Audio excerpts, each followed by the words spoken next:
I have power tonight. Power is good. Power is very good. Very good. Yes.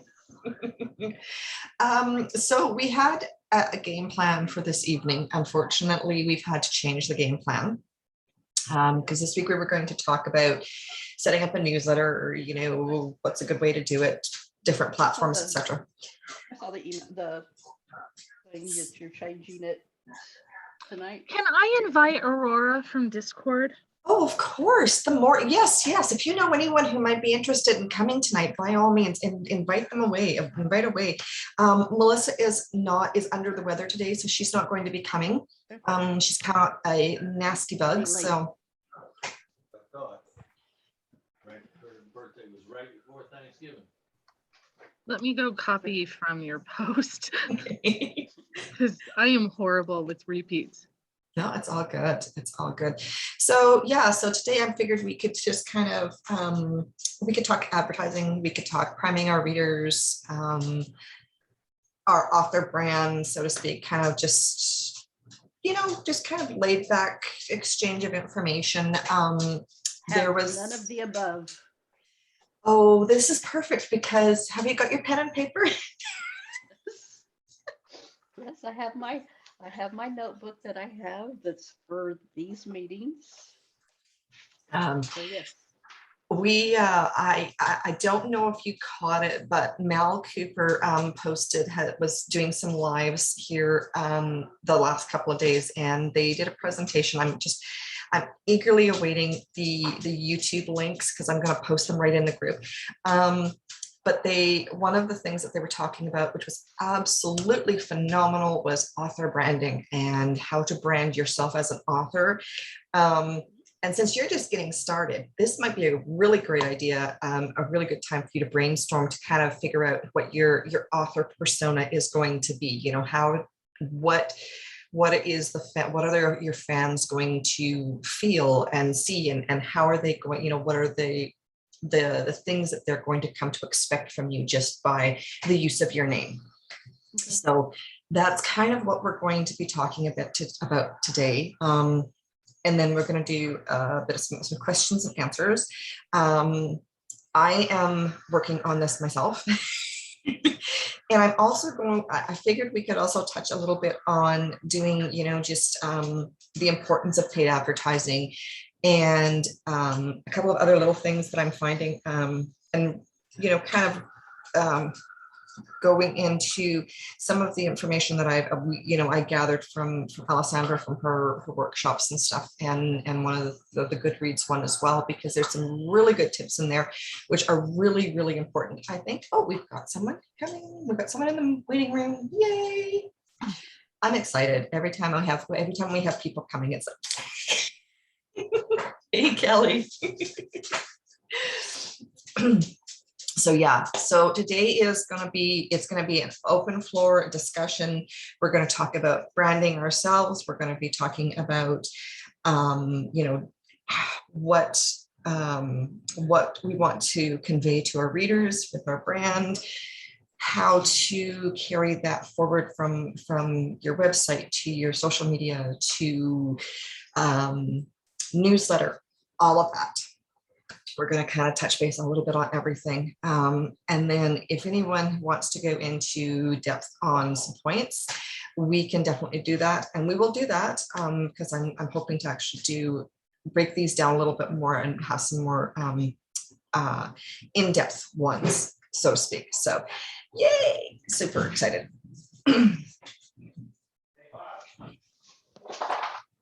I pulled up my notes, so. That is awesome. I did watch Mal's video yesterday, but unfortunately I worked all day today, so I didn't actually get a chance to watch it when I got home because I was trying to get this chapter finished. But one of the things that Carolyn and I had been talking about yesterday after we had watched this, and I have to go back and I'm going to go through and do copious amounts of notes. I have a whole notebook just for Mal's stuff. We have been talking about how to brand ourselves, to reach our readers, to give that experience to the readers through how they interact with us. And Carolyn had some absolutely wonderful tips that she had brought forward yesterday. So I'm going to just kind of touch base on what I gleaned out of this. And then I'm going to torture Carolyn by throwing her under the bus completely, 110%. Just so you know, I never finished the video. I spent today trying to figure out trailers and animations, and oh my gosh, I'm so over my head. That's why we're here. One of the points that Mallory had made, and it really resonated with me, and Caroline had actually brought it back up, was one of the things that she had said was that humans buy your books, but the algorithms influence the humans. So you have to kind of toy with the algorithms to actually make sure that your book is getting in front of readers. So, you know, we wanted to kind of have some ideas with that, and how we can use that, how we can integrate that information into how we create our brand. And so one of the things that Carolyn and I had talked about at length yesterday, we were brainstorming away, trying to come up with some words that would describe our author personas. Because that's a really important part of this, right? Because the author persona is how your reader relates to you, and that's how you want to communicate with them. So, what should I think of it? So I thought it would be really fun to kind of make this a little bit more interactive tonight. And so we're going to actually do some brainstorming to find a way to use 3, 4, 4, or even just a short sentence to create a recognizable description of you as your author persona that you can use on your website, and how you interact with your readers, your fans, etc. So that is what we're going to do here. And Carolyn, you had some really good tips yesterday on how to come up with some of these words. So I'm actually going to call on you and totally throw you under the bus today. I am not prepared today. Sorry. If I can start out before getting into that, I don't know if you guys know who Mallory Cooper is. She was at InkersCon, and she did this 1-hour thing on making blurbs fun again, how to write, these quick page turner blurbs where people will want to read your book. They'll have to read your book after reading your blurb. And she has a really unique technique that is astounding. Now, Mal, when she first appears on the screen, it demands attention. Mal is transgender and has this gorgeous, when I think of Mal, the word gorgeous, because that's Mal.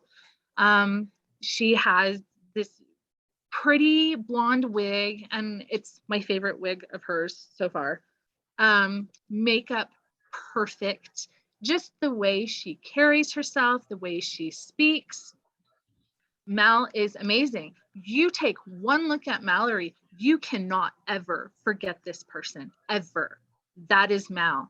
She has branded herself. She uses fashion as part of her brand. She just spoke at 20 books to 50K. And, she asked the audience, why are you here at my talk? You already know me and have viewed one of my talks, or read one of my Help, I'm an Author books. She and her wife have these amazing books on thewritingwives.com. You've heard her or have heard people talking about, info advice she's given them. A friend suggested you attend at the last minute, you wanted to see what she was wearing, or you weren't interested in any of the other sessions. And she made people raise their hands. So a lot of people actually, it's a teasing thing just to go to see what Mallory's wearing, because again, fashion. She just, grab you accessories, dresses that scream, stare at me. just everything about Mal is gorgeous and glorious. She has the visual brand, and that is visual and intellectual, ads expert, marketer, production machine, living the dream consultant. Now, she also has the eagerness to share, love to engage with people, make hay while the sun's up. I don't even know what that means. That sounds kind of fun. A love of teaching. So she's branded herself. So when I think of Mal, like I said, the number one word is gorgeous. This woman is phenomenal.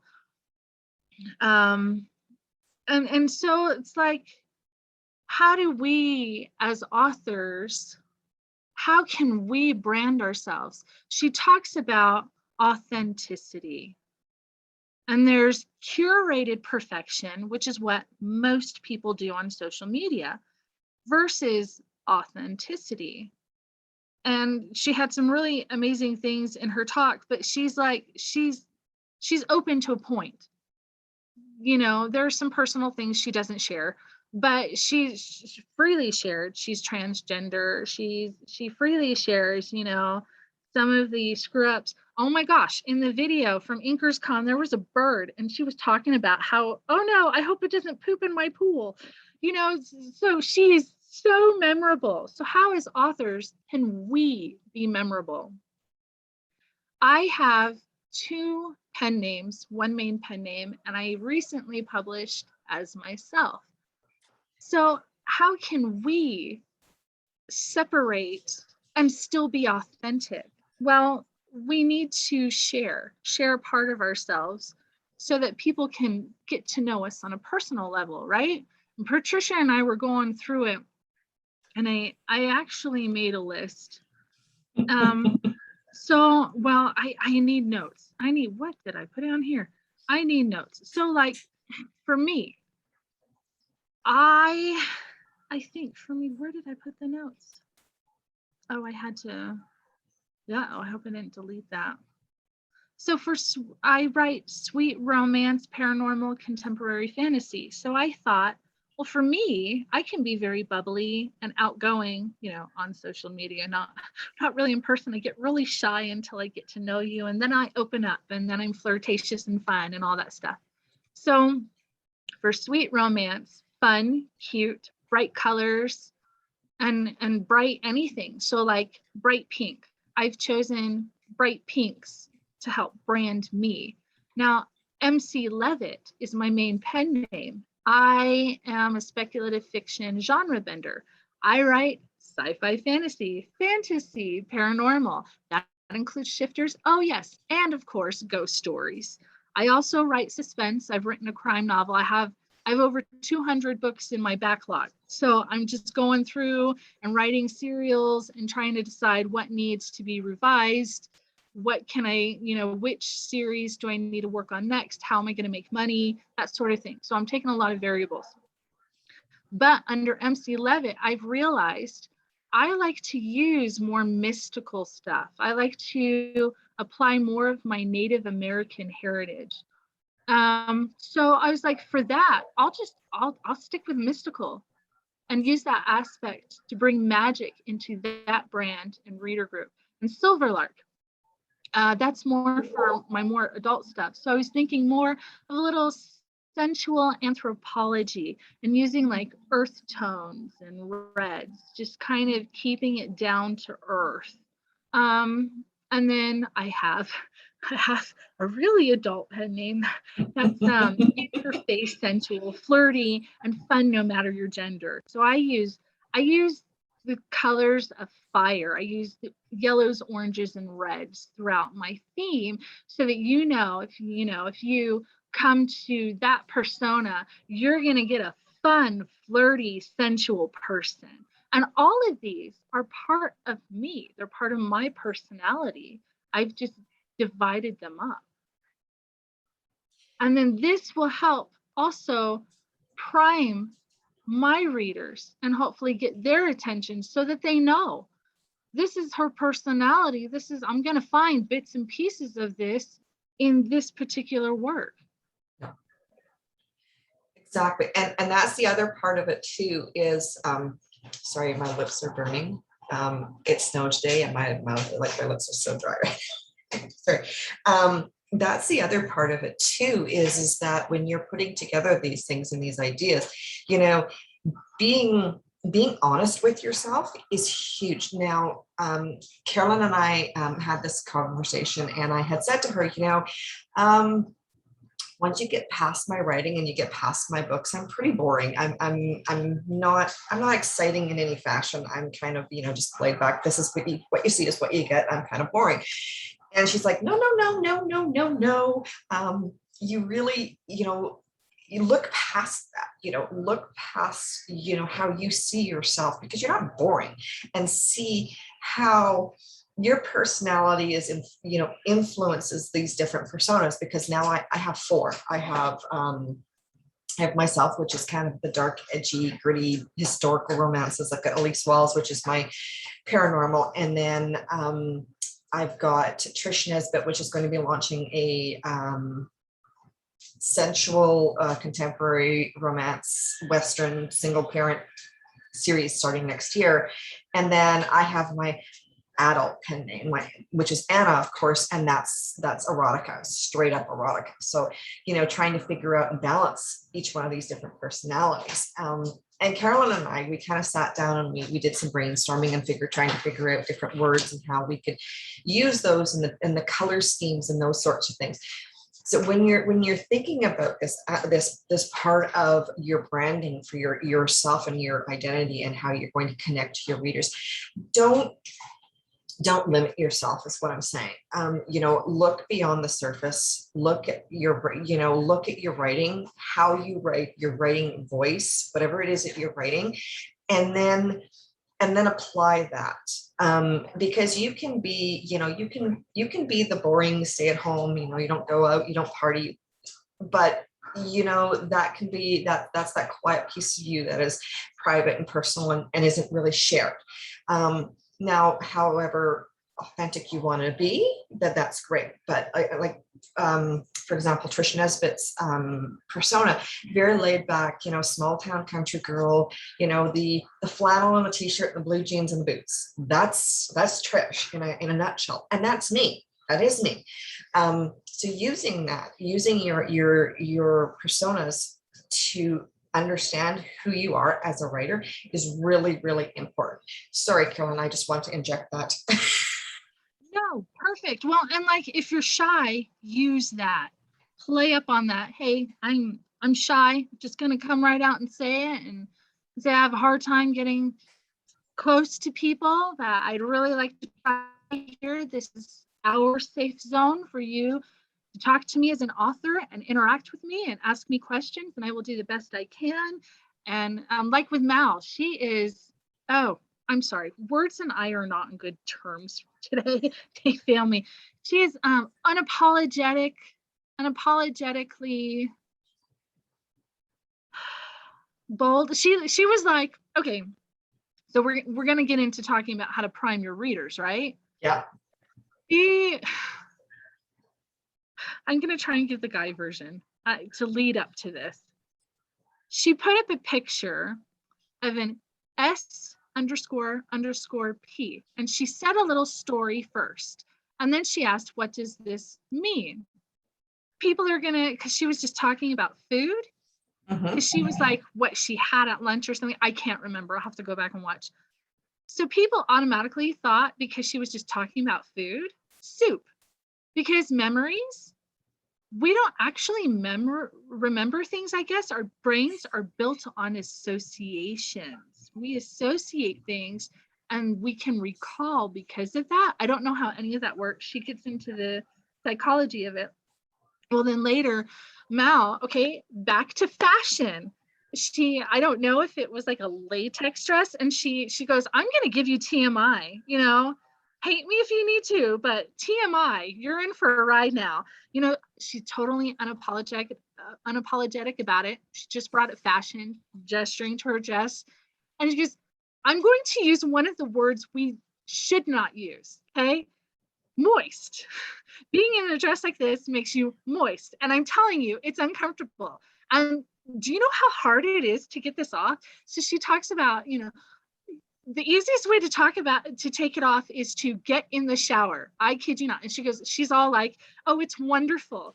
You take it off in the shower and oh, sweet release. And then she popped up the same slide again with the S__P. What word do you think this is? Majority of people would say soap. Why?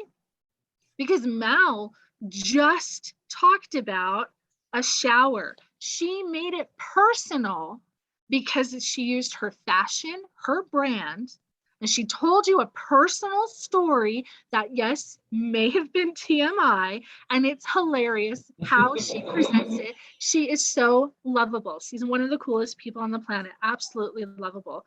And she's unapologetic about it. She was bold and daring. Yet she primed us to think soap. Soup the first time, soap the second time, because she told a personal story, personal information, TMI, whatever you want to call it. And she guided us. Shower. She said afterward, oh, I should have said, I lathered up afterward, because lathering, would really send that message home so that you can't think of anything else. So she used her brand, she used her fashion, she used her personality, and she primed us with a story on a topic that would lead us automatically to make that association that she wanted us to have. Which is awesome. And I did find the video, and I have actually shared it into the group for anyone who wants to actually go and take a look at it. It's still from Facebook. I don't have the link for the YouTube channel just yet. I will try and grab that one, but it is such a high energy, bold presentation, but at the same time, it's not over the top. Like you honestly don't go, as you're watching, you do not feel it's over the top. It's outside of the realm of possibilities, because this is her personality. This is the energy that she conveys, and it is absolutely awesome. And you definitely want to be taking notes when you're watching this one, because there is another one. I haven't found it yet, but it's all on different, it's a different one, but yeah, you definitely, I'll try and find that one and link it to too as well. But yeah, if you get a chance, pen and paper in hand, give yourself the time. This video is an hour and 28 minutes, so an hour and a half, 90 minutes presentation. Give yourself the 90 minutes, because literally Mal crams at least 3 hours worth of information into the video. Honestly, I honestly feel like she does. And it's such a great example of how being authentic and being honest with your readers really keeps you focused, not only on your lane, but also on your brand and how you can use that brand to generate fans and go from having new fans to super fans. So I think it's a really, really, really good tip there as well. So definitely, if you get a chance to watch it, please do. Anyone who has written 110 books or 110-ish books and is making 7 figures with her wife in a year she obviously knows what she's talking about. And I know Carolyn as well. We both grabbed the resources, the free resources that the Writing Wives have up on their website, as well as their launch book, which is, if you get it directly from their website, it's awesome. It's easy to do. And it's just, it's worth it, because the information that you're going to get is so invaluable. And honestly, I'm kind of bummed that I didn't know about her earlier. But I'm right there with you, because like yesterday, what was it?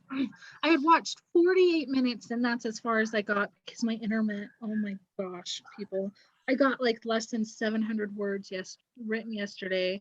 I was studying and taking notes from this, and so between this and Kindlepreneur, what was it I showed you on Kindlepreneur? Oh, editorial reviews, Kindlepreneur, a bunch of free sources.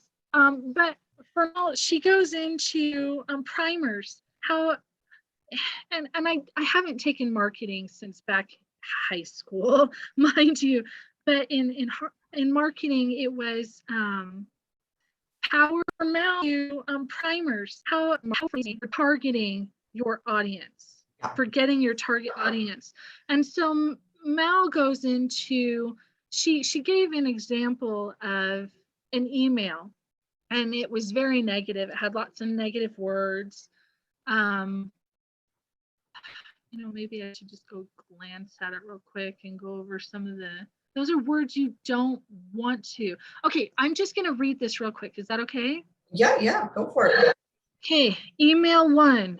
Hey team, we're pressed for time today and might have trouble getting through the items on our usual calls agenda. I need everyone to keep on point with their topics, and if there are follow-up questions, ask them in an email. Okay, there's a lot of drag in that because there's a lot of negative words, negative phrasing. Now, she tweaked it in email 2. Hey team, I'm jazzed for the weekly call. We've got a lot of great stuff to report, and if everyone can make certain their overview is tight, that would help everyone have time to share. Remember, if you have follow-ups for the presenter, you can send them an email with questions afterward. Do you see the difference? One is and the other is, hey, what's up? Let's get this party going. So it's about power phrasing. They teach that in Unique, the marketing, the makeup beauty thing. I have a friend in Unique, and she's so uplifting and so positive, and that company's perfect for her because they're all about uplifting and inspiring women, helping you be the best version of you. So that, as authors, that's what we want to do. And she gave a list, and there were like 3 or 4 words I couldn't figure out. I put them in an Affinity photo, and I used the high pass to try and figure them out. I figured like 1 or 2 out, but I'm going to go ahead and put in the chat. These are primers for authors. These are words. Oh, Kindlepreneur, trigger words. We want to use trigger words. Mel also mentioned in her launch, Mel or Jill, I don't remember. It's one of them in their launch book. It's yellow. It's on their site. Buzzwords. You want to put primers in your tagline, your blurbs, your ad copies. You want to have them everywhere. You want primers on your covers. She goes over about covers, your book cover, and how next week Patricia is bringing in an amazing woman who taught graphic design. And so she has a free like mini course on Facebook with all these guides for those of us who wanted to learn how to professionally create. Anyway, so it's about branding, and in your cover for primers, you have to use your trope. If you don't use your trope and your setting, you're pretty much screwed. You got to have your genre pretty much right there. Your genre and tropes right there up front and center.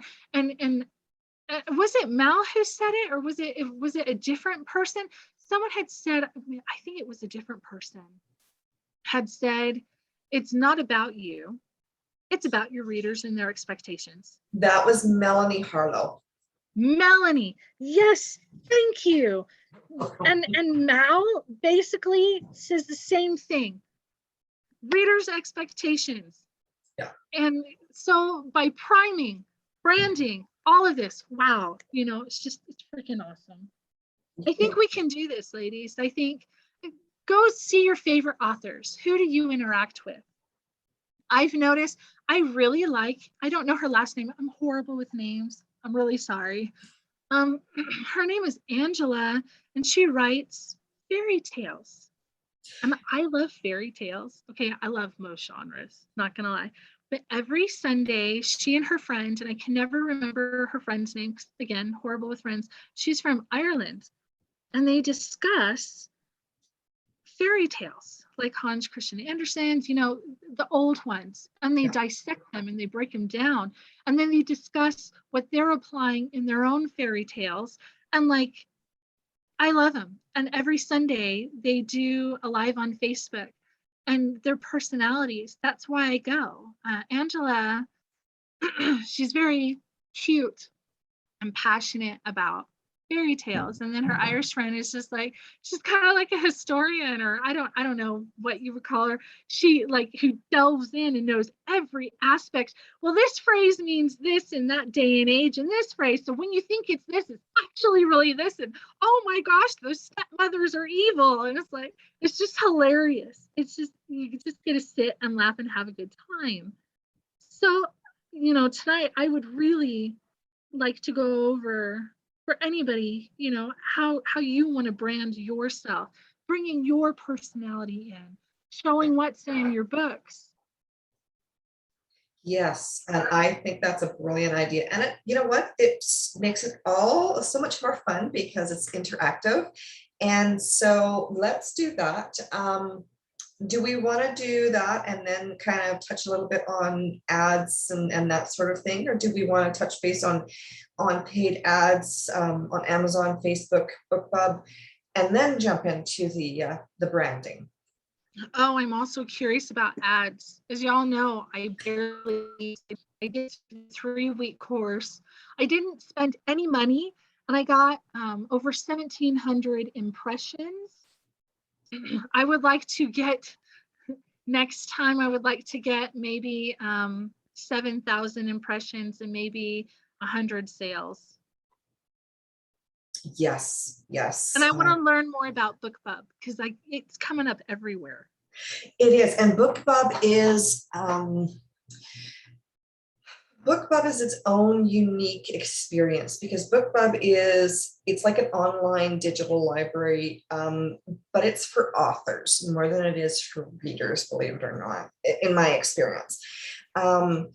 They have a huge network of readers, of course, but it's geared so that authors, like I can go on there and I can recommend Kelly's book without ever having read it. I can go in and just, you know, I can follow her and I can go find her book and I can recommend it.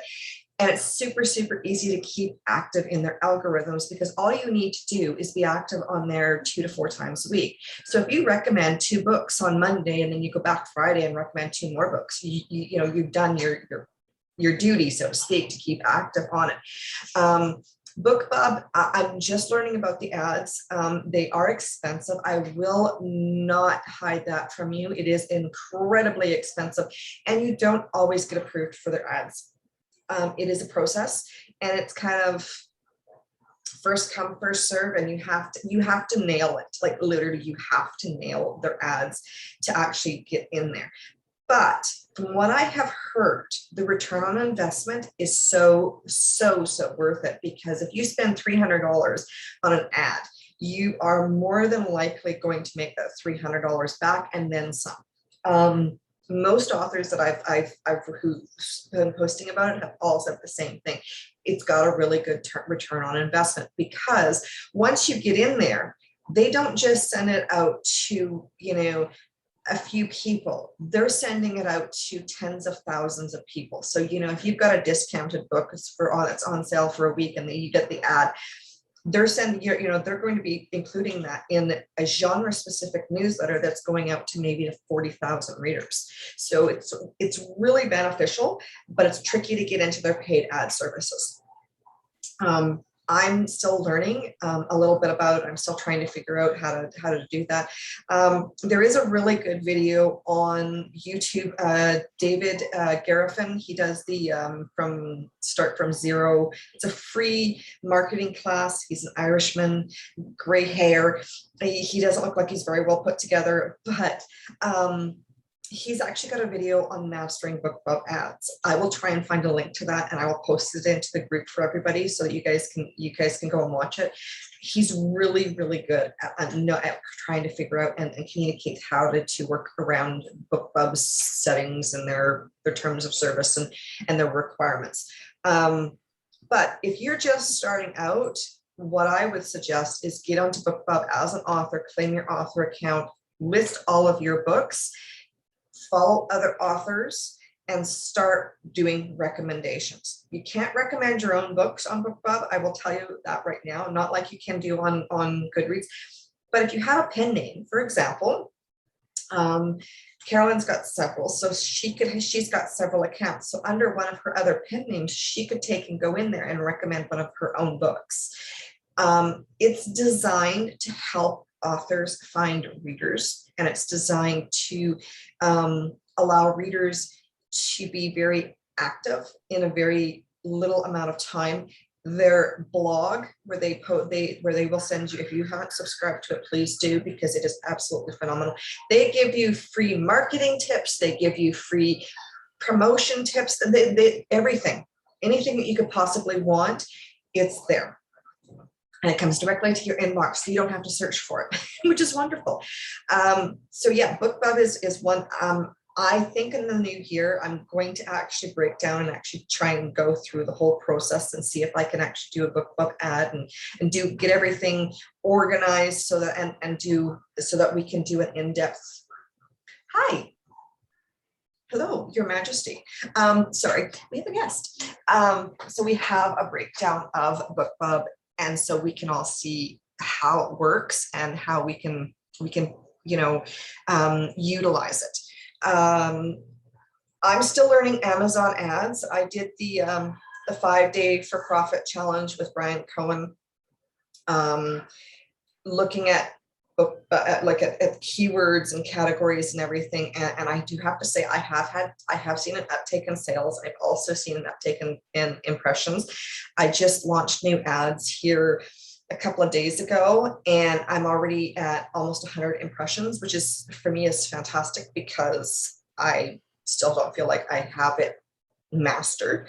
But one thing that I did learn, and it's been really, really helpful with the new ads that I've created, especially the ones that I did today, there is a huge difference between keywords for your book and keywords for your ads. Did not know that, but apparently there is. And so I was kind of playing around with that, and then I did one of the things, the presentations that they had put together for the 5-day profit, and they had explained to me, yeah, no, are you talking book keywords or ad keywords? So when we're talking book keywords that we list on the 7 keywords that we list on our product page, now those are typically 1 or 2 words. You can actually put like a string, like what they call it keyword spaghetti. So you can actually string 5 or 6 words together on the same line that connect to your book. And it's very niche specific to your book. When you're looking at ads, your keywords are 1 or 2 words. They're not phrases. They are typically, depending on how you want to do it, you're either going to, you're going to either go very, very broad, or you're going to go very, very niche. One of the things that they suggested was kind of go broad for like, for example, I'm going to use historical romance, because that's my jam, that's my thing, that's where I feel most comfortable. They had suggested using as many of the historical romance terms that I would be comfortable using, and then in the ad, and then actually using the cover and the title and the subtitle to niche it down even further when I'm looking at ads. So for example, I've got the Roman series that I'm working on right now. For me, for keywords for the ads, it could be, it's things like ancient Rome, gladiators, dark romance, historical romance, Rome and slavery and those sorts of things. So they're very, very they're very generalized. They're just 1 or 2 words, right? When you're doing your ads, that's how you want to do it, because you want to have 100 keywords at least. You want to have 100 keywords. So if you've got if you're doing them in 1 or 2 word sections, it's going to add up. right, over time. So if you, so for example, if you went into your back end on your ad campaigns and you did, you know, you're doing manual targeting, then it's going to give you a whole list of at least 100 keywords to kind of play around with. And then you can do that. So that's one of the things. So the difference between the ads keywords and the book keywords, you can use a string of keywords all put together. With your ad keywords, you want to keep it very simple, 1 or 2 words at the most, and that's it, so that it broadens the reach.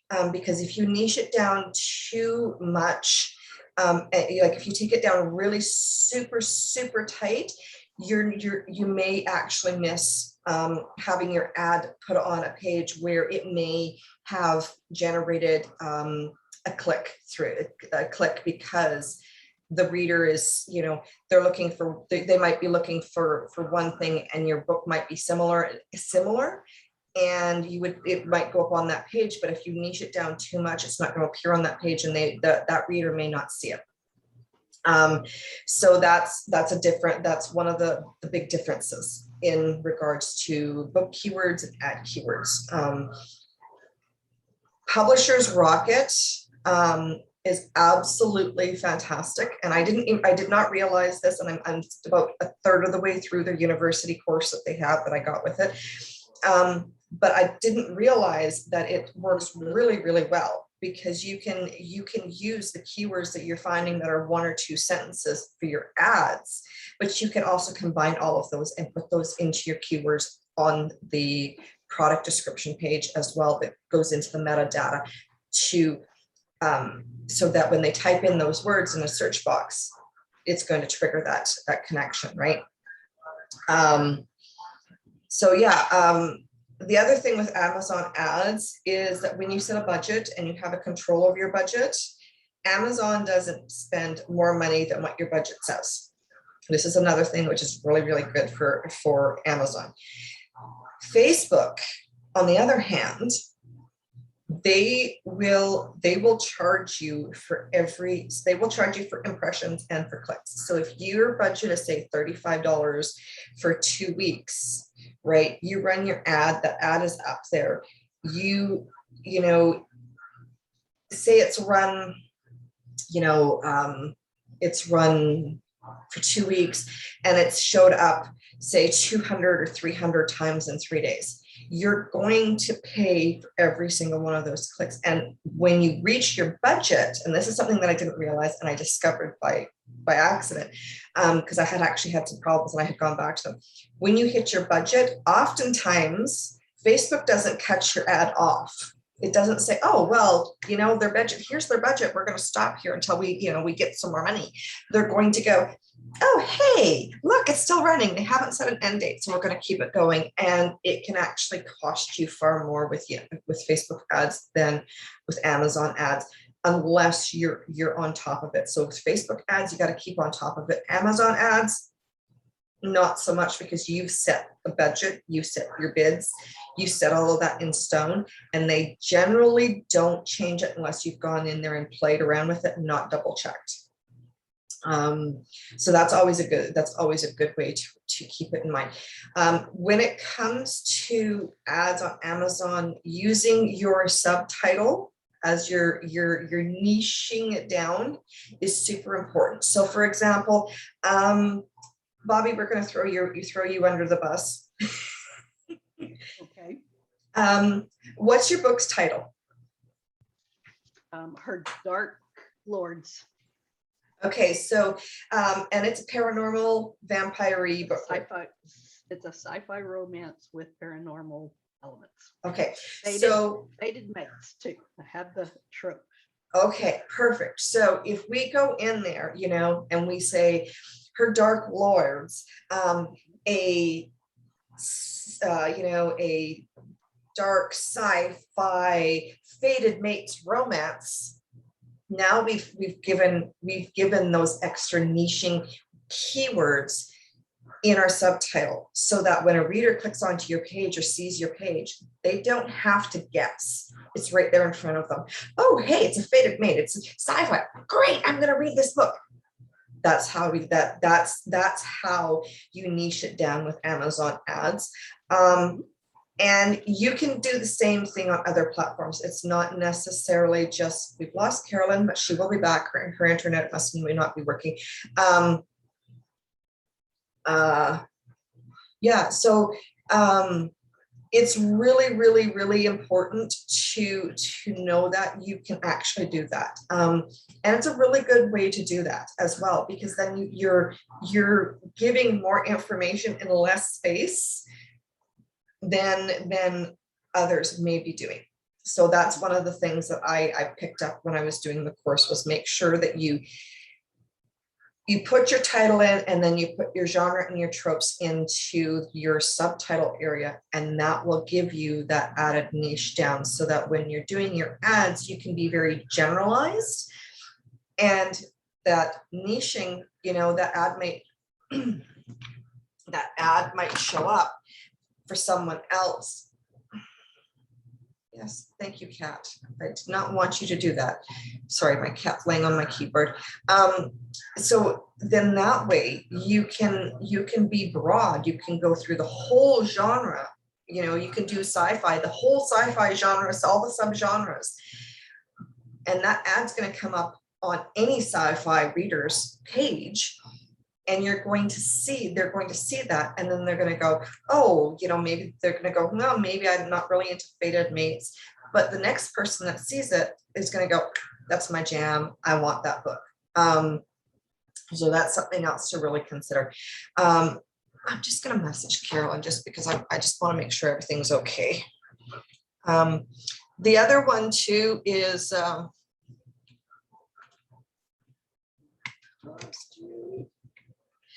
okay. Yeah, I don't think her internet's working properly. Sorry. The other part of that too is when you're looking at that, if you go wide, you can still use that across the board. Now, readers are very loyal to their platform. So you may have someone who reads only on Apple Books. And if that's what the readers that you're going for, you're going to have to be on Apple Books. Apple Books is its own whole exercise in frustration. If you are from the US, it's very easy to set up an account. If you're from Canada, go through Draft2Digital. Simple, easy. You do lose a little bit of extra money, but the headache is not there. Because one of the things that they do, if you're Canadian with Apple, is they require a GST number.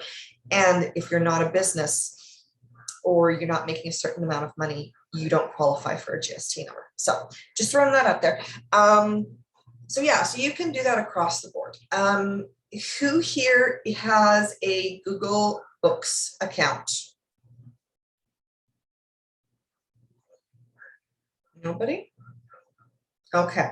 Who here has a Google account? A Google, like a Gmail? Everybody? Okay. So if you have a Google email address, you can, and I will put the link in there into the group so you guys can check it out. You can actually create your own bookstore on Google. And load your books up there, and away you go. It's a fantastic way to get your books out there. You said everything. It's just like Amazon or Apple or Barnes and Noble or wherever. But again, it's how, you know, if you go through and you use similar keywords, your keywords that are niched down for your product page, and you use your subtitle, it gives you that freedom when it comes to your ads, because then you can go wide with your ads, in the sense of you're not forced, you know, you're not niching down to, you know, 10 keywords that you know are going to limit you to those ones. So there's that. And you can use your keywords in your ads, your primer words, you can use those as keywords too. So if you're, you know, Bobby, we're gonna continue to use you as the guinea pig here. If we are talking about Bobby's books, so her trope is fated mates. Maybe that is one of her trigger words. Maybe that's one of her buzzwords, right? So using that in your list of keywords for your ads is really, really super important, because that's what's going to resonate with not only the readers that you're searching for from your sales page, but it's also going to resonate from your ads and your keywords and your categories as well. Category ads are a little bit different, and I don't know enough about them to speak to them exclusively, but from what I understand is it's very similar, and you can set it up to do it so it's automated, but I don't want to cover it too much right now, because like I said, I'm still learning the categories, and one of the things that I'm finding is that there's a lot of authors that are using categories that their book might fit into, even if it's just I don't know. Hang on.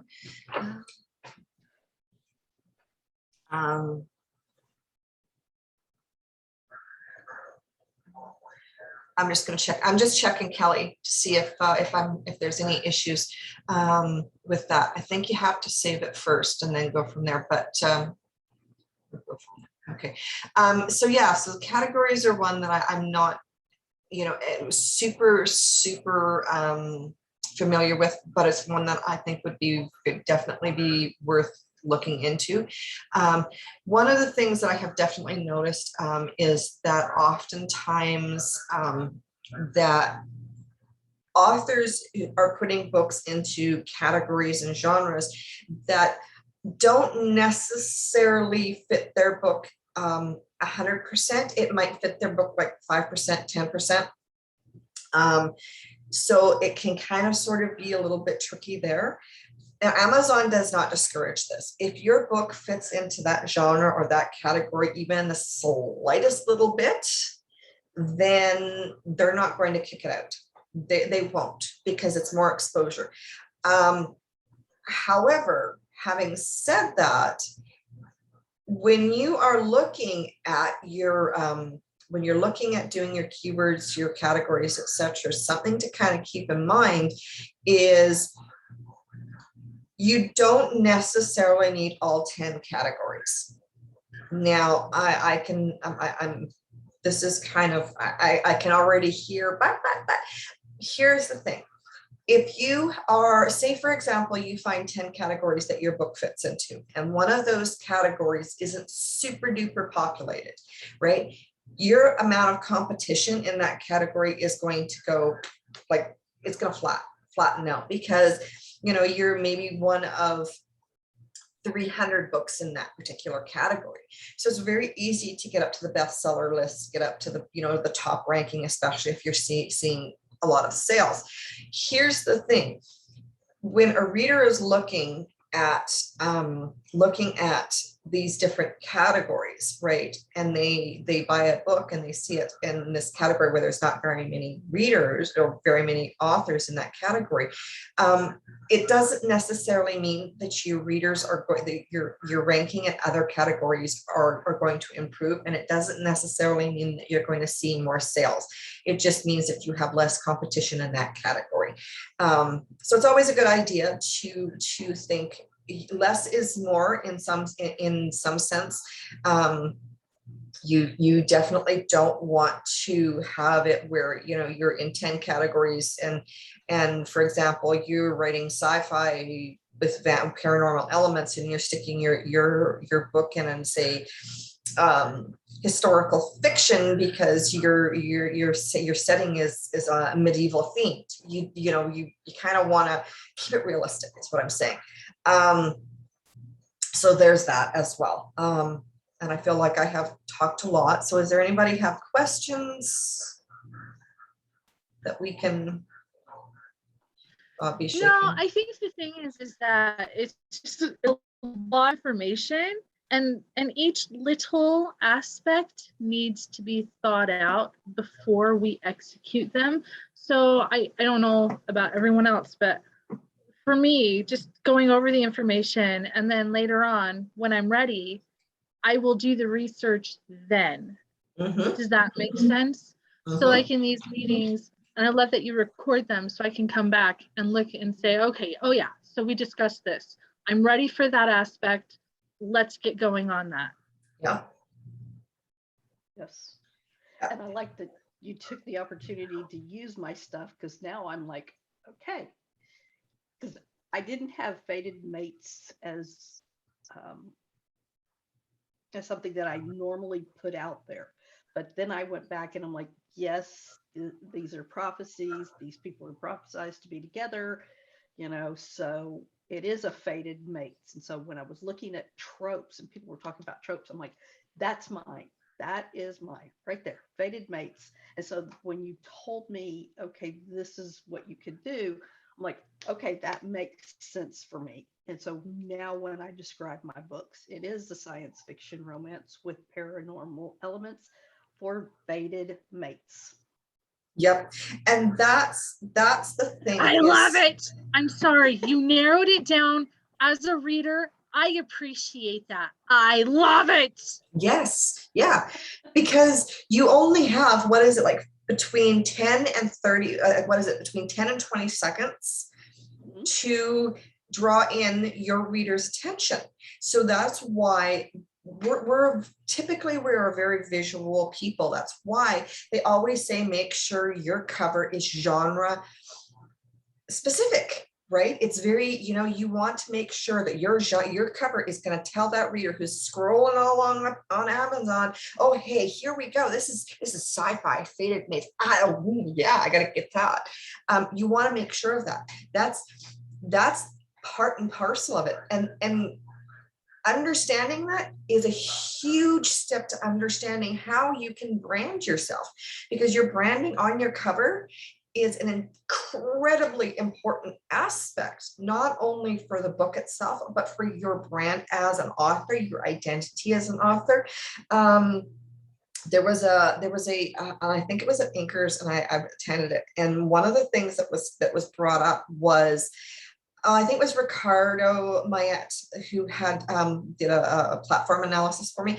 And one of the things that he said was, if you write in a specific genre, use the same font for your pen name on every single cover in that genre. So if you do contemporary, grab a font that fits contemporary, and that's what you use. You do not use anything else, because then that becomes a huge part of your branding. So your font is a huge part of your branding, your color schemes, even,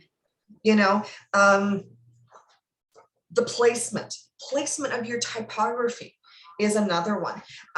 These will all be discussed next week in further detail. Shari is going to come in and do a presentation and take questions and such, which is going to be absolutely fantastic. But yeah, those are all hugely important. And a logo, if you're doing a series, making sure that you understand your book needs to have a logo. And that logo needs to convey clearly what that series is, what the tropes are. You don't want to, if you're writing a dark paranormal suspense, with blood and guts and gore and murder, and you don't want a light and fluffy, little pink heart on your book that says, the series name. That's no. That affects the perception of the reader for the book. And your cover and your blurb have to work together. They cannot be opposing. Yes.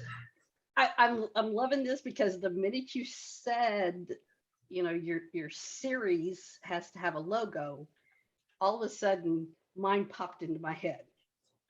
It's called the Pleiades E's. It's based on a constellation. And I'm sitting here going, all right, I have got to get a copy or a picture of the constellation. Mm-hmm. Yep. and here's something that, and not every author agrees with this. But when you have a series, having the series name is incredibly important. Oh, Kelly, you haven't got a logo. I have, I've designed logos, Carolyn's designed logos, depends on what you want. I'm gonna come back to that question here in just a second, Kelly, if that's okay. I just kind of want to get this thought out of my head here. So, you know, when you're looking at it, one of the things that you don't necessarily have to do, and different authors have different viewpoints on this, but personally, the way I look at it, if your series is made of standalones, and there's, you know, for example, you can read book 8 before you read book 1, you know, you don't need to number them because they're interchangeable. It's not going to affect, you know, unless of course in book 8, you know, they're talking about the wedding of the characters from book 2, then yeah, you might want to number them. But as a general rule, if they're standalones and they're part of a series, you can just use your series title or your series logo to convey that they're all part of the same series, and then have it on the back in your your blurb. This is book, you know, book 3, book 4, book 5, whatever. If they're standalones and they don't kind of follow the same timeline where, you know, couple 1 is married and in book 3, and you know, so you're not jumping all over the place. You want consistency. But having said that, if your books or your series, but you have to read them in order for it to make sense, totally put that number on there, and you can include that in your logo. It doesn't need to be glaringly obvious. You know, you can do it with typography where the number, it just, you know, it's pushed forward, so it's a little bit more of a 3-dimensional. So you can go from there, and then that's what you want to do. Kelly, I will send you the link to last week's webinar or roundtable, because we talked about websites and branding and designing. We are going to be going in depth, a little bit more in depth in the new year. He's going to come back and he's actually going to do some critiques of websites, and we're going to actually break it down and do a little bit more in-depth work. This was kind of a beginner's one. I will send you the link to that as well.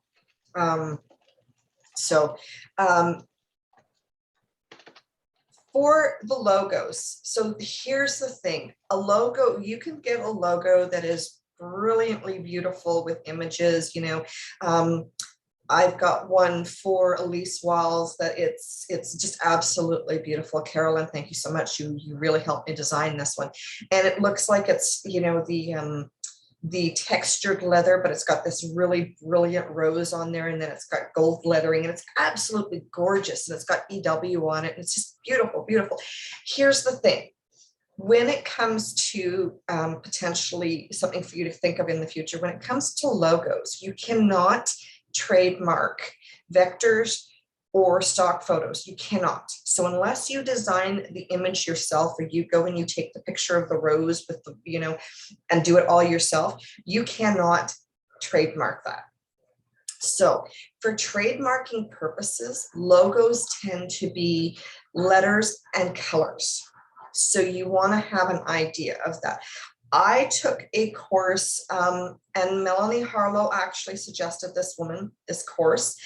Phenomenal, phenomenal. And I designed a logo that is strictly font, colors for myself, that goes up on social media, and I've got it on other places. I have to actually kind of move it and streamline it all the way across.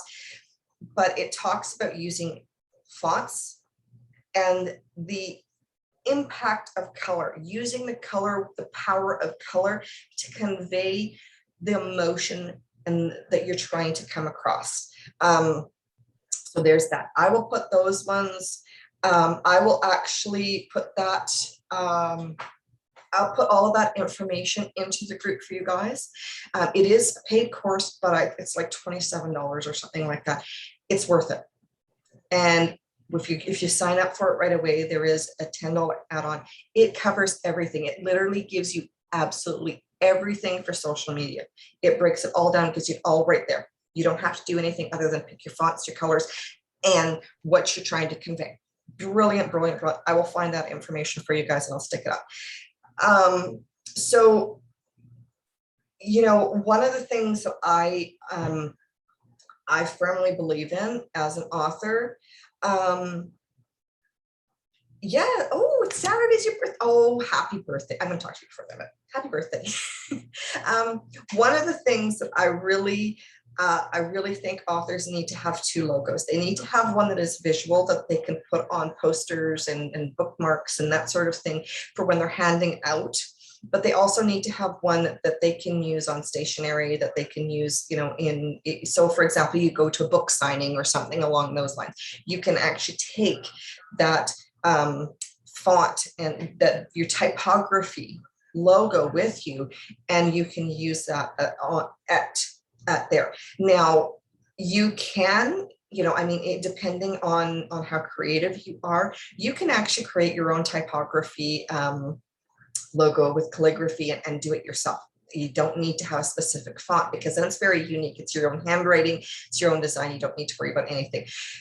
And the nice thing about typography logos is that you can trademark them. Now, do you want to rush out and trademark right away? There's pros and cons there. We can cover that another day.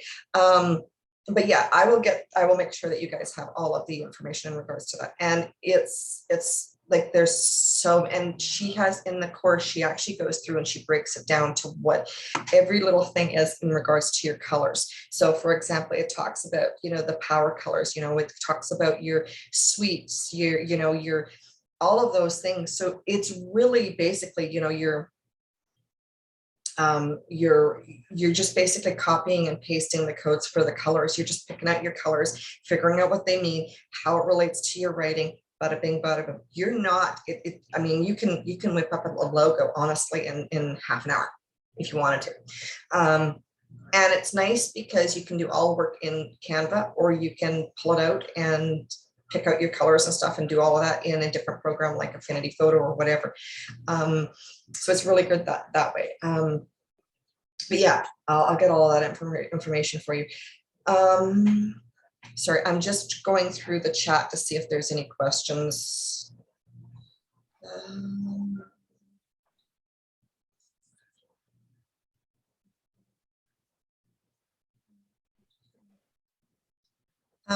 Kelly, are you thinking of doing your own, like are you thinking of doing like an image logo yourself, or are you looking at hiring someone, or what were you thinking there? Thank you for the link for Facebook, Caroline. Bobby, we know that yours is going to be okay. We know yours, you're thinking of constellation, that sort of thing, and then having your I'm assuming the full title in there in some way. Yes, but I'm going to have my own logo for branding for me. Yeah. My idea was a flaming heart or something with my initials in it, because that's how I initial everything is CCH. But I also have an erotica series that I want something different for, so I'll be branding that differently. Oh, I have that gives me an idea, Bobby, for your logo. So you want the kind of the heart with the flames in that. So what if you're using the flames to write, you're using the flames themselves to write out your initials? That would be cool. That is cool.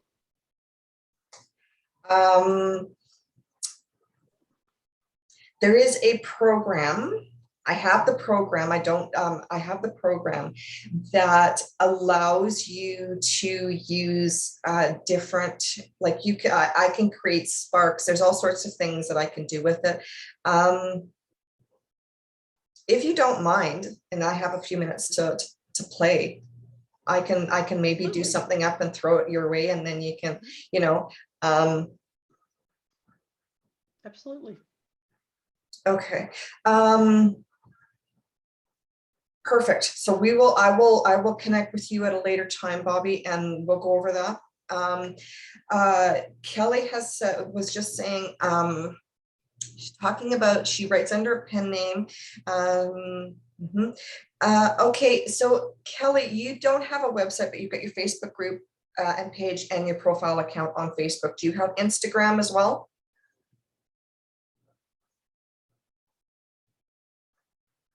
Okay. Oh, beautiful. You've got Goodreads already. Sorry. I love Goodreads. Patricia's a Goodreads whore. That's I love right. I am. I totally am. Hey, Alessandra Torres is too. So, hey. Hey, I'm in good company then. So a website is for an author, especially, there's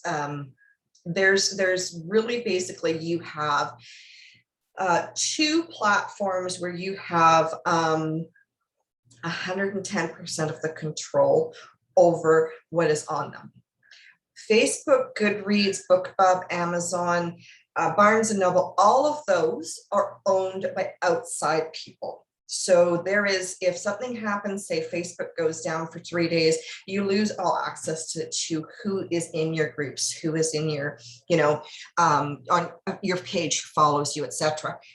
So really there are 2 platforms that are imperative for you because you own them 100%. One is your website.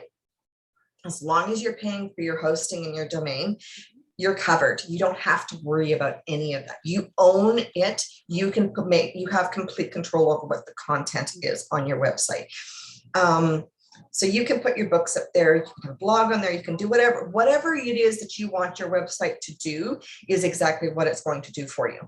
And the other one is your newsletter. Now, this is one that there is varying thoughts on. However, I have to say, from the standpoint of an author and a reader, there is a huge bonus for me, because if I can't connect with someone on Facebook, but I'm still getting their newsletters, at least I know when the next book is coming up. So if you have the domain, Kelly, but you don't have the website, excellent. She needs to watch last week's video. Yes. Which name is he going by right now? Michael. We're going by Michael. Thank you. I know his other name. So Michael is a pro with websites, and he taught us. He talked in depth. Get the cat's butt away from the iPad. Oh my gosh, he's a pro, and he taught us about domains and websites. There's a way to use WordPress, but he did suggest Squarespace, which is one. It's expensive. It's one I have, but domains, once I guess I pay the 200 and some odd for a year, but then I get, like, for domains, I can get the .com, .net, and .org for $20 each. Yeah. For a year. That's the renewal fee for a year. Yeah. And they take care of everything. I even have shops on it for book formatting, themes for Atticus, and putting up my covers.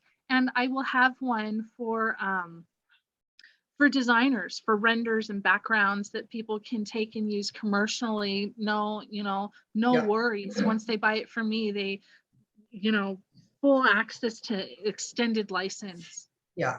But if budget wise, you know, that's a little outside of your budget, Kelly, there are other options. WordPress.com. Their hosting is incredibly inexpensive for what you're getting. Like, I mean, you can have a basic, you know, a basic website there. And WordPress is fairly easy. The only thing is you do have to keep up on the updates. Otherwise, it can be a little bit tricky with things not working. But if you set it up for automatic updates, you're good. It's not going to affect you at all. And most places you get your SSL, which is your security license, for free. But I will post that link from last week's video. I'll post that into the group because I think it would be really beneficial. Because it's really important for you, I think, as an author to have a website, because again, you have 100% control over what the content is. I mean, if you want to set it up, and WordPress has WooCommerce, which is a free plugin that you can use that turns your website into a shop. And it's free. You don't have to worry about anything. You just, and if you need help with WooCommerce, I'm a pro at it. Just saying, I've done a few of them.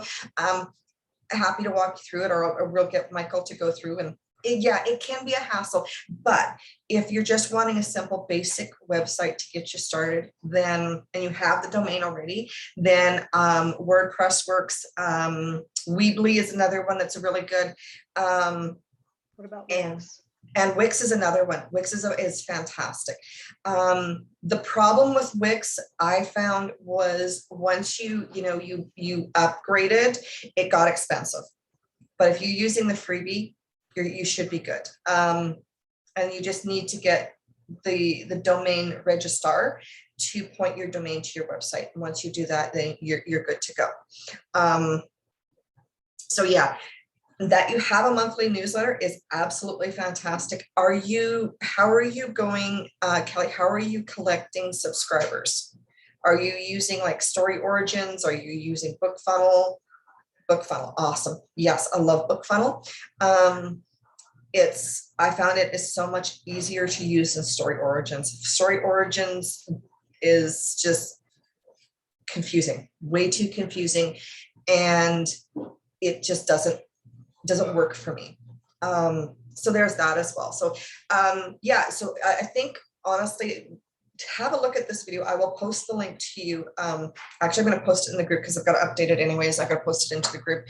And then watch it and see what you want to do. You know, figure out what it is exactly that you want your website to do. Do you want your website to strictly be selling your books? Do you want your website to be where readers can come and meet you and find your books so that they can purchase them?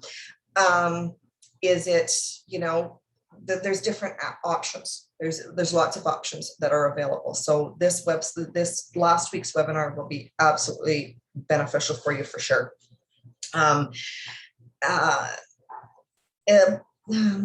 Sorry, I'm just trying to, I'm just looking at my notes here. I'm just trying to figure out what I haven't covered. Does anyone have any questions before we start brainstorming and seeing if we can maybe get, you know, Carolyn, questions, ideas? It's so much information. I don't know what to ask. My brain is that on top of Nano. I'm like, Yes, what is that? yes. And you know, if you say a word so many times, like post, it's like, that is a funny word. Who came up with that word? That is so weird. What word? What was the word? I'm not sure. But we should do that. We should do funny words in the group. We should post everybody can post funny words in the group with different meanings. Because some of the old words that were, you know, around back in the 18th, 17th, 16th centuries, some of those were kind of odd and funny. But yeah, so yeah, I think that was it for, did you guys, I know it's 8:30 now. I've kind of kept you on for an hour and a half. Did you guys want to do a little bit of brainstorming to figure out brand? Or big questions? Oh, yes. I have a yes, please. Yes. Yes. Okay, awesome. Who wants to go first? Okay. Eeny, meeny, miny, mo. I will. Okay, so we're talking about branding, right? Yes, yes. Okay, looks like Kelly actually has an appointment that she's got to get to here in a little bit. Kelly, go first. So Kelly, let's get you going first. Now you said you write under a pen name. So can you tell us a little bit about, and you can unmute yourself if you're comfortable with that. Can you tell us a little bit about what you write, what your pen name is, that sort of thing?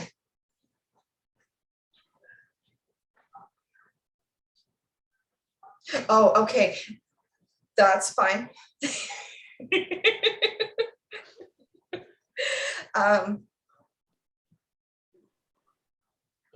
You're fine, Carolyn. We love you anyways, even if you're Ditz fan.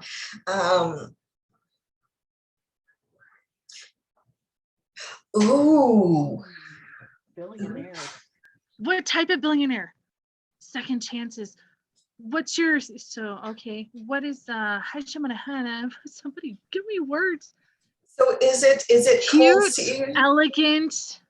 What type of theme?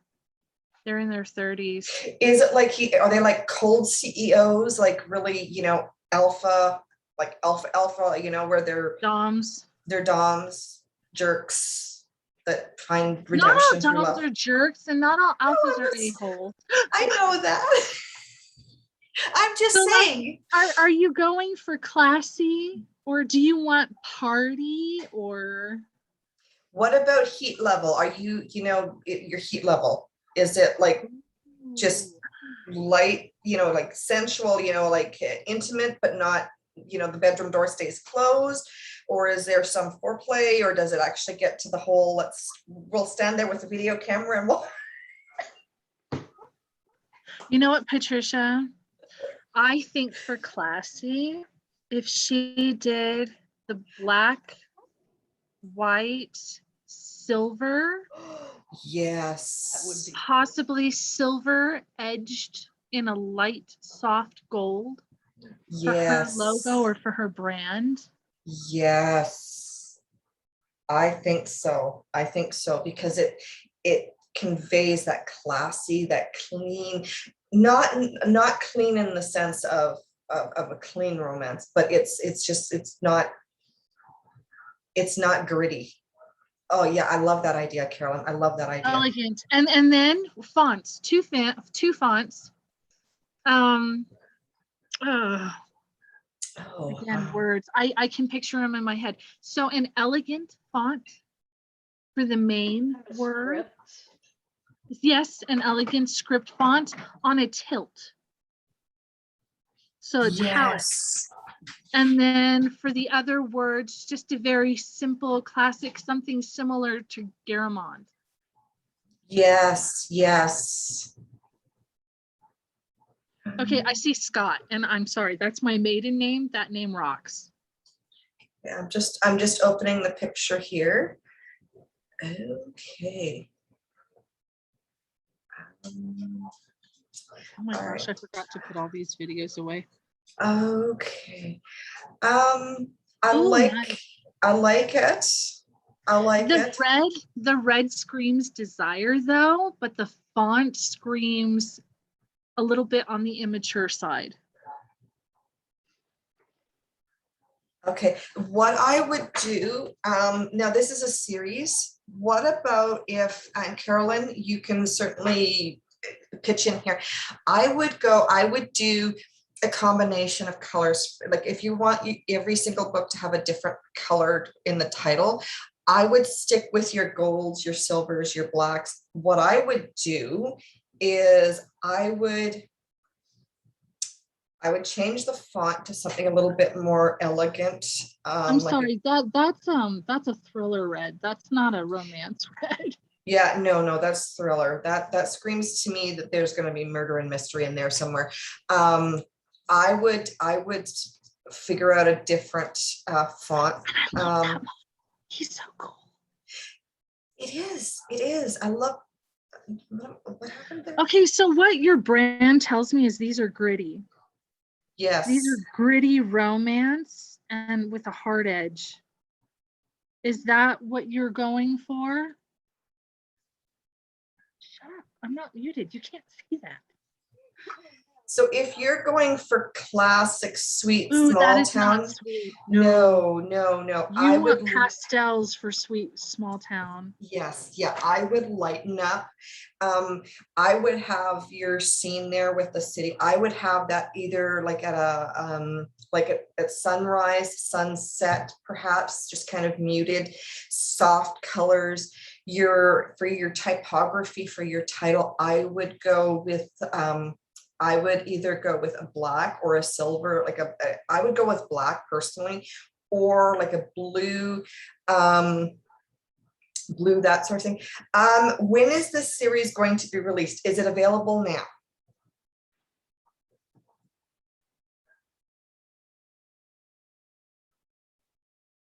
So do you have any of the books available for purchase right now? Okay. Can I do a screen share? Yeah, hang on a second here. I'm just gonna, yes, go for it. Okay, so the number one thing all of our teachers, all of the core teachers, is to look up the billionaire town romance.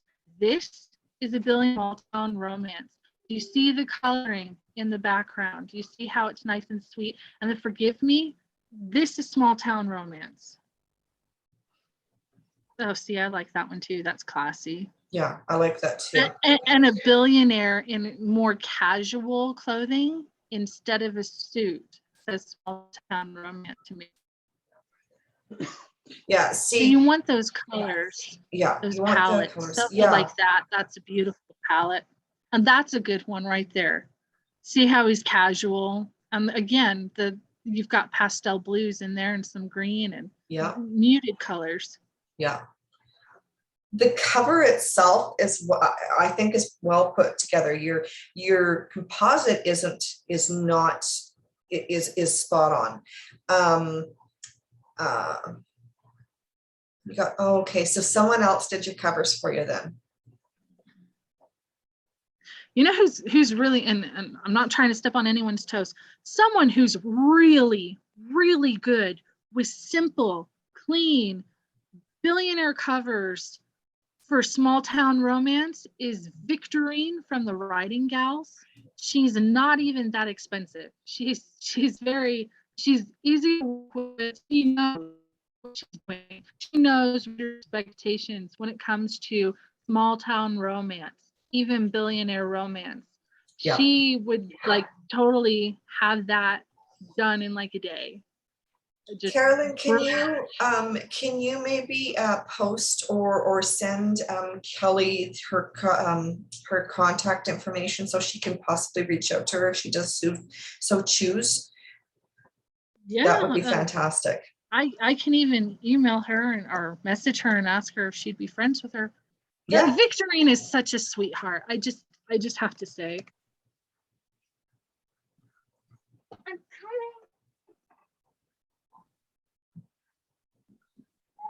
Here, I will give you her Facebook page. You can say, hey, Carolyn, threw you under the bus. She does I think she does all of Jenny Flake Rabe's covers. okay. She, I think, did some of, I think she did Sally O'Keefe's. Yeah, I think so. Sweet Romance. I love it. It's very simplistic and they're beautiful. They're very tasteful. Yeah, they are. And it's just the right cover, the right blurb, girl, you're gonna see an improvement. You have a fraction of a second to show your genre. Yeah, and that genre, the cover is beautiful, but it doesn't match the story. It doesn't match what you're. That tells me down sexy. I'm gonna expect kind of a dom in there who's like, I'm also gonna expect hard to please leading lady with the grit that's in your covers. That does not say. Yeah. Oh my gosh, I'm so stupid. Look how I just opened the popcorn and look what's on the front. It's a tab I could have pulled. Mom.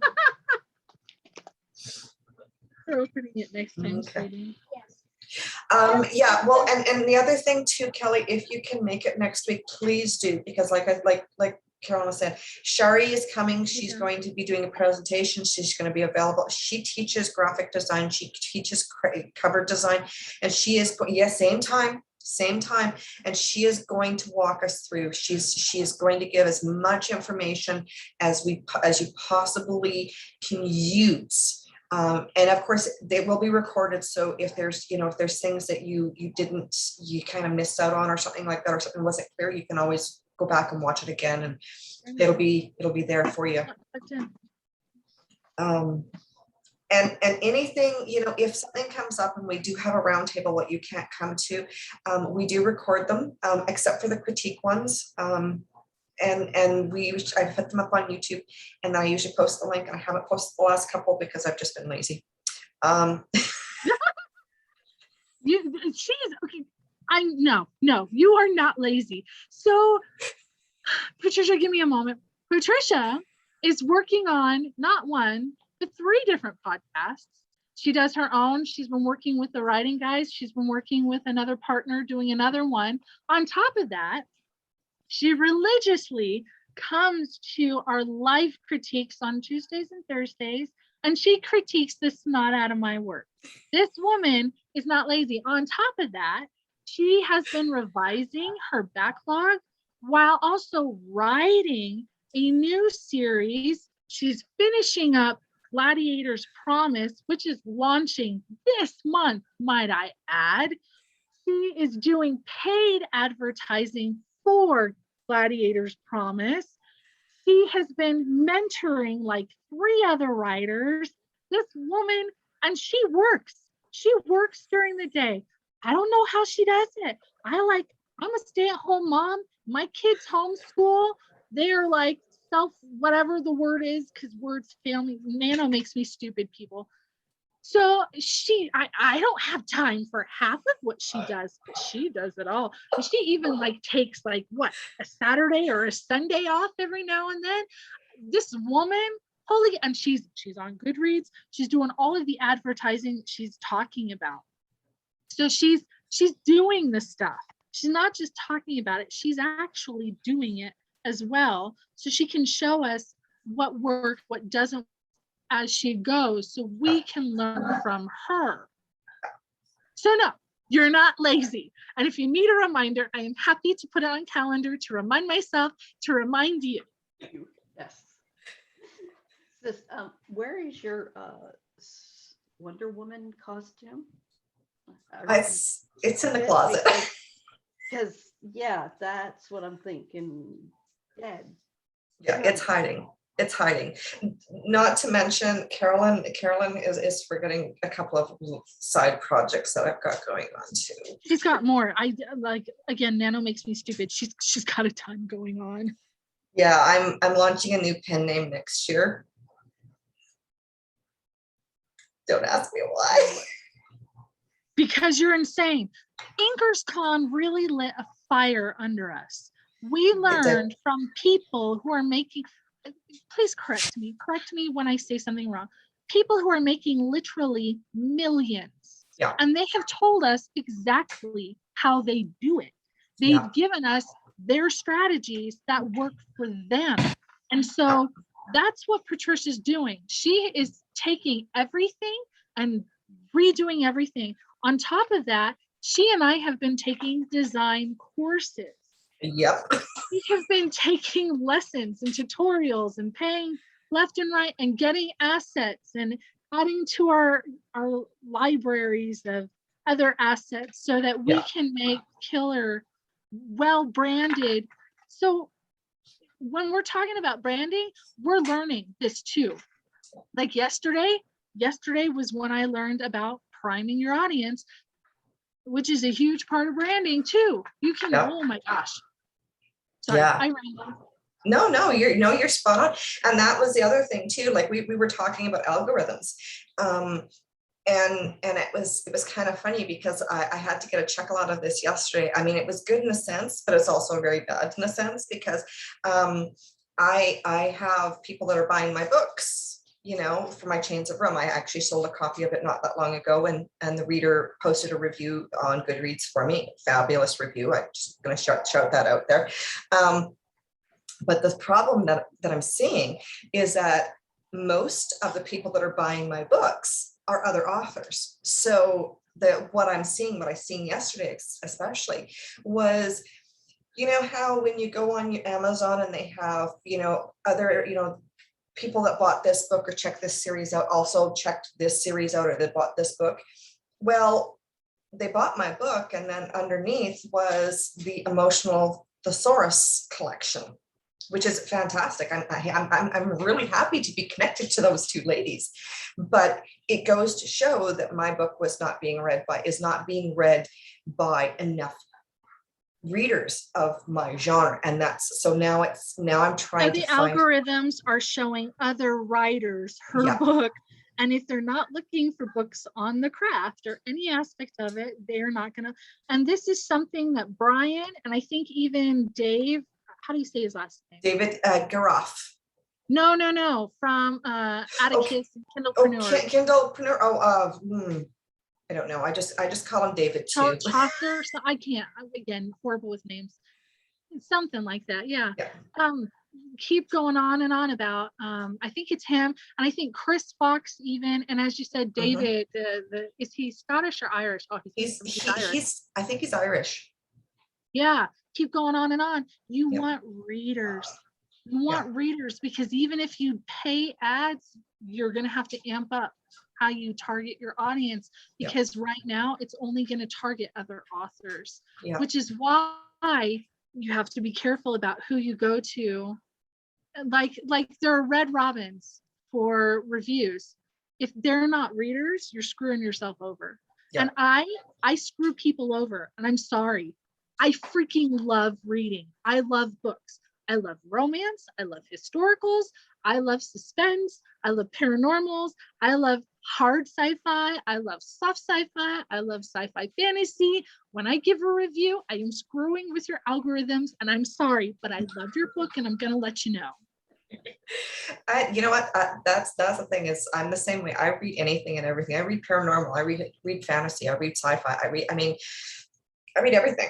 Right. So when I leave a review, it's, you know, I'm screwing with people, and I get it. I totally get it. But if I like that book, I'm going to leave a response. Right. So yeah, but and that was something else that you just actually reminded me, Carolyn, and thank you. I appreciate that, because we have Black Friday and Cyber Monday coming up, which at the end of this month, which is around American Thanksgiving. Ours was already happened. That was last month. We're now on to Remembrance Day, which is tomorrow, which is Veterans Day, I think. I don't think you guys have it as a holiday. Veterans Day is tomorrow. Is it tomorrow? Mhm. Okay. Yes, I love that. Yeah. I got the Kalytics free breakdown of Christmas romances from 2021 or 2020. That I'm doing a 5-book series for next year for Christmas, because one of the things that they said is that Christmas romances at Christmas, like between October and December, they sell big time. So I'm again series. So I would love to be able to have a discussion, even if it's just in a thread in the group, on I think it is Mel, on what how best to tackle Black Friday, Cyber Monday, because there's tons of books that are being sold.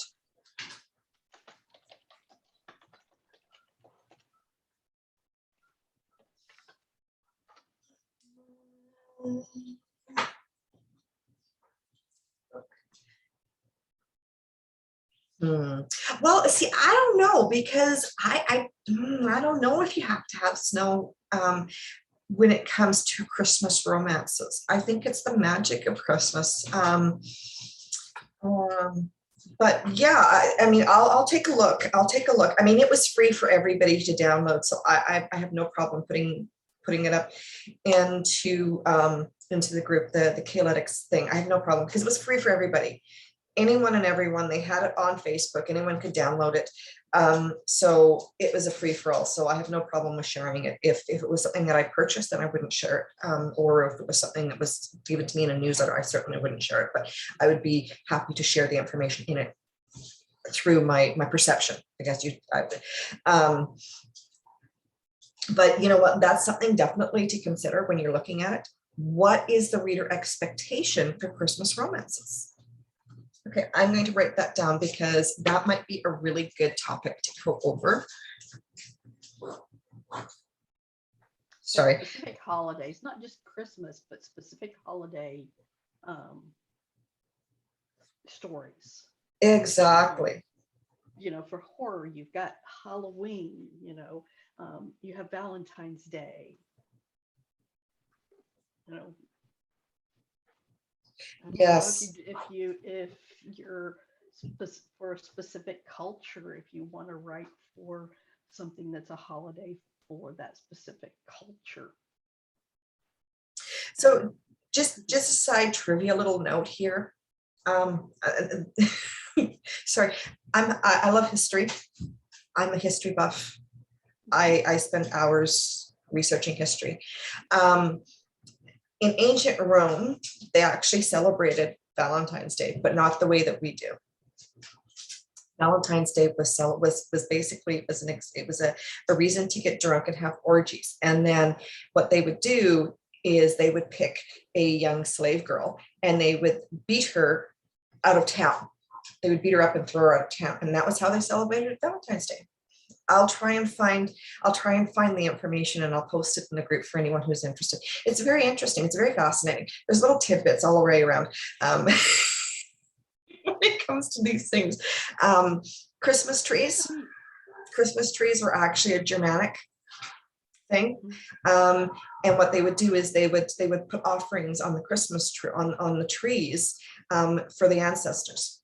I'll try and find links and stuff to some of this information. Some of it's in books that I have, but I'll link to the book. I've got to dig some of these books out, but I'll try and get that information and maybe do a trivia post in the group once in a while, break it up, throw up a trivia post here and there. But yeah, lots of information today. I will try and get I'll get all of that put together for you guys. Yeah, it was there. So, and I think we actually have Kelly's brand. I think we have it. I think, you know, we've got the colors, the black, the silver, white, maybe a little bit of gold around the edge of the silver on your typography. We've got the words, you know, classy, you know, we have all of it. I think we have your brand. I think we have that portion of your brand figured out. I think we do. Except if it's all going to be small town romance, you would have to change that brand. That is an excellent brand for regal and classy. Those are the type of CEO billionaires. But if it's small town, I would grab, it's on the other video, the color palette. The color palette where you pick a color and it shows you the color palette. If she could pick from there a color palette that resonates with her and her theme and her series. Build her brand off of that color palette, and from there, because with the right color tones, the font she has is perfect. Yes, yeah, it is. The quieter tones, that not the thriller I'll kill you red, but a nice softer red, that deeper red that says, I'm gonna love you tender all night, baby. You know, something like that. You know what I'm saying? That red is sort of more my red. It is your red. I love it. It's a great red. Awesome. All right. Well, Kelly, I know you've got your appointment, so Oh, you missed your appointment? Oh, I'm sorry, hon. I didn't realize. I'm sorry. Did we make you miss your appointment? Okay. Okay, I'm like, I didn't mean to make you miss it. So yeah.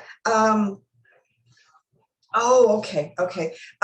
Awesome. So yeah, and Kelly, if you have any questions or you have an idea for a roundtable or something that you want us to go into depth for, please let us know. We do have in the announcements, Carolyn has started a thread for topics. And so I'm constantly going through there and picking out topics to kind of pick up.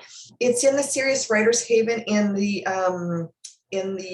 announcements. I will try and find that, and I will tag you in it. And then we can go from there. Awesome. Yes, I will add you to the group, and then it's in there. And any topic you want to have discussed. There's certain things I don't know, so I try to bring in specialists. I try to bring in people that are in the know, in to do some to present. I'm currently working on seeing if I can get someone to come in and do a presentation on deep point of view as well, which is awesome. Fingers crossed. Carolyn, keep your fingers and your toes crossed here. So yeah, so we've got that. That's going to be great. Next week is going to be the cover designer. And then I think we've got one with critiques at the end of the month. But we've got a few other things that we've got going on. December 15th is going to be our last roundtable of the year. I'm taking 2 weeks off at the end of December, at the end of the year. I'm sorry. Just take them off. And then we will start back up in January. I think it's going to be the first week of January. We are going to be doing another in-depth website one. We're going to be doing one on newsletters. I was supposed to have a special guest that was going to come in and present, but that didn't work out. That's why things got switched around. But I am going to be I'm going to look at doing one in the new year. If I can't get someone to come in, then I will go over what I have learned about newsletters, and we'll go from there. But I don't want to keep you too much longer, Kelly. Thank you so very much for joining us this evening. Welcome to the group. Welcome to the gang. Yes. We're all a little bit loopy, but hey, we all fit together, right? That's right. I just want to put something out there real quick. Since tomorrow is Veterans Day, I have a post that I put on my personal Facebook page every Veterans Day. Yep. It's a stream of consciousness that made it into an anthology, but because it's for veterans, specifically Vietnam veterans, I post it every year on Veterans Day. So yes, I'm going to be putting a post up myself in the group as well as on my personal pages to honor the memory of those who have paid the ultimate price for our freedoms. And so if you want to share that post in the group, Bobby, by all means, feel free to. I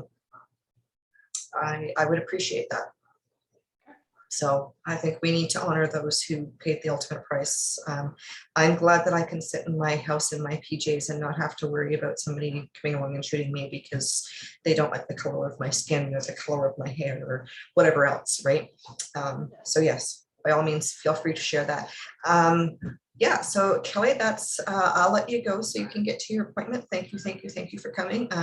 Welcome to the group again. This is what we do on Wednesdays.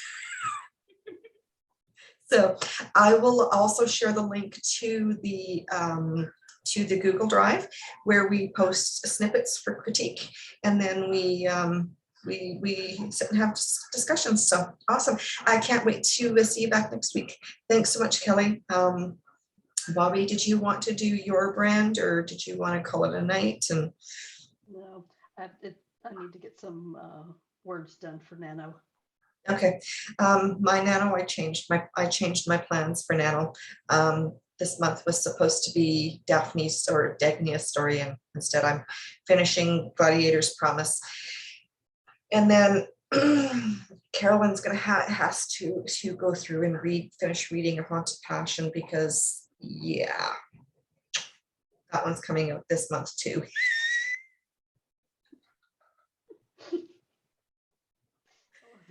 You crack me up. I love Carolyn. All right, I will call it a night. Have a wonderful evening, everyone. Thank you so much for coming. Thank you for listening to me ramble. I will try and be a little bit more prepared in future, but sometimes it's just because I want these to be fun too. So, but yeah, have a great evening. Get lots of words in. Hope your appointment goes very well, Kelly, and we will talk to everybody next week. All right.